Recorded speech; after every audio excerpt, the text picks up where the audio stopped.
Pascal Blanchard, le racisme, c'est une invention qui date de quand? Le mot race apparaît au XVe siècle. Au départ, il permet de définir l'hérédité aristocratique. Donc on voit que ça part de loin quand même.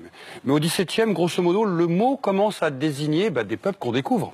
C'est le moment où on commence, en prenant des bateaux, à rencontrer des peuples qui ne nous ressemblent pas. Donc on commence à se dire, on va faire une cartographie, à la fois bien sûr des animaux qu'on découvre, des plantes, puis des peuples. C'était la grande mode en plus de tout acter oui, au niveau des plantes et des animaux. La plupart des gens restent ici, ils ne vont pas là-bas. Donc tout le monde n'était pas dans le bateau avec Christophe Colomb. Donc il fallait bien ramener, on a trouvé 1000 plantes merveilleuses, des animaux incroyables, donc on les ramène, on les met sur les étagères, on en fait des cabinets de curiosité, et on fait aussi des cabinets de curiosité avec les hommes, et on leur donne des noms.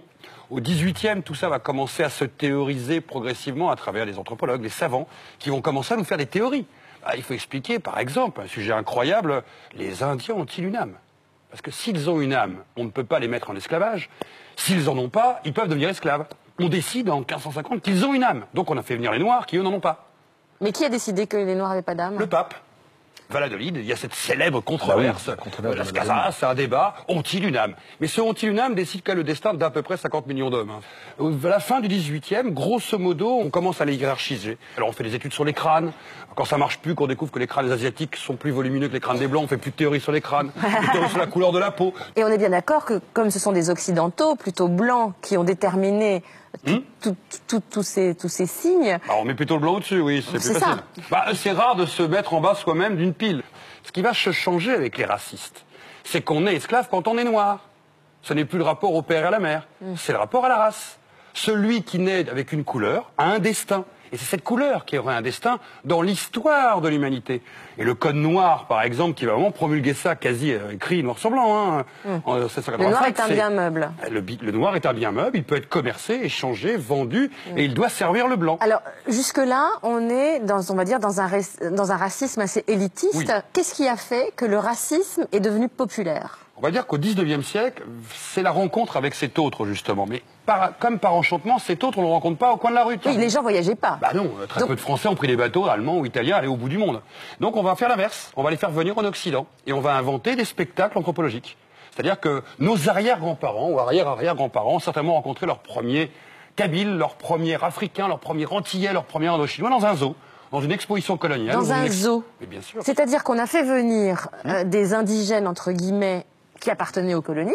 On les a fait venir dans un zoo derrière des grillages. Mais on s'y précipite. Et on s'y précipite parce que quand on vous annonce que le cannibale est au zoo et qu'on peut le visiter pour 3 sous, on va pique-niquer avec les enfants dans l'acclimatation. Donc, pendant environ 50 ans, en Europe, il y a eu 750 millions à peu près. Entre de l'Amérique, toute l'Europe, de Hambourg à Londres, de Berlin à Turin, de Milan à Saint-Pétersbourg, on a organisé des dizaines, voire des trentaines, des centaines de shows par an. C'est-à-dire que 750 millions de visiteurs pour à peu près 30 000 exhibés sur 60 ans d'histoire. Et donc, au départ, qui étaient ces gens-là? Qui étaient ces indigènes? Qu'est-ce qu'on leur disait pour les faire venir? Alors, au début, on en a capturé certains. Et puis, petit à petit, on se rend compte d'une chose. Comme le sauvage n'existe pas, pour qu'ils soient de bons sauvages, autant les payer. Comme ça, on est tranquille. Ils vont bien grogner. Ils vont manger la viande crue, ils vont se mettre en spectacle, parce qu'il y avait des fois 8 ou 9 représentations par jour. Le soir, ils allaient aux Folies Bergères, au Casino de Paris. Et le matin, il fallait qu'ils soient mesurés par les savants. Donc autant qu'ils soient des professionnels. Bien entendu, on reconstituait leur univers. Point d'eau, autruche, girafe, hutte. Et donc la meilleure façon d'avoir un sauvage, c'est de lui dire, tu gagnes tant, grogne bien. Mais nous, le petit blanc, qui allons voir ça, on a 8-10 ans, quand on a vu le cannibale au zoo, mais on y croit. Et ça marche. Mais c'était pas que des comédiens, il y avait aussi des Français colonisés, je pense, des Kanaks. Et les Kanaks, les arrière-grands-parents de Carambeu, qui en 31 sont venus à Paris en pensant représenter leur peuple et la Nouvelle-Calédonie à Paris pour la grande exposition coloniale, et qui se sont retrouvés dans un spectacle au jardin d'acclimatation dont le titre était Cannibale. Vous connaissiez l'histoire des os humains? Non. C'est fou, hein? C'est un peu normal, elle est tellement dérangeante. Parce que c'est pas vouloir expliquer qu'on a construit des ponts, des hôpitaux, des routes pour aller aux colonies, qu'on a sauvé des petits Africains de la famine certaine.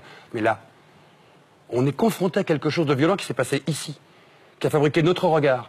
Et quand on réfléchit, qu'on se dit, alors ça veut dire que nos arrière-arrière-grands-parents et arrière-parents ont certainement connu leur premier autre dans ces mondes-là, un monde fabriqué. Et là, en plus, on devenait raciste sans le savoir en pique-niquant. Oui, sans le savoir. Ce qui vaut bien que le racisme ne passe pas toujours, en termes d'idéologie, par des actes violents. Il peut rentrer d'une manière extrêmement naturelle, presque dans le ludique, dans le jeu, dans le divertissement.